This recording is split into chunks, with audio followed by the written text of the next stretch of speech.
విలేకరులపై దాడి చేసిన వారిని వెంటనే విలేకరులపై దాడి చేసిన వారిని వెంటనే జర్నలిస్టుల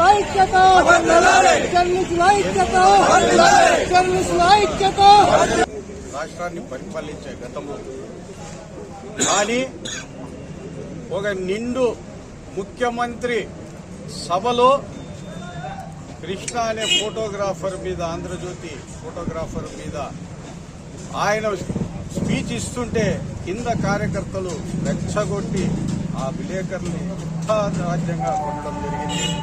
దాన్ని ఆంధ్రప్రదేశ్ ప్రజలందరూ నిన్నటి నుంచి టీవీలో చూడటం జరిగింది. ఈ రోజు ప్రజాస్వామ్యం ఆంధ్రప్రదేశ్ లో ఎంత దిగజారిపోయిందనే దానికి నిదర్శనం నిన్న జరిగిన సంఘటన.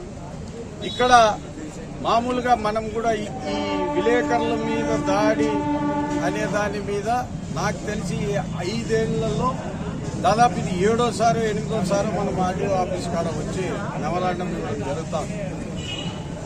ఇక్కడ లోకల్ గా చిన్న చిన్న నాయకులు, వీధి నాయకులు,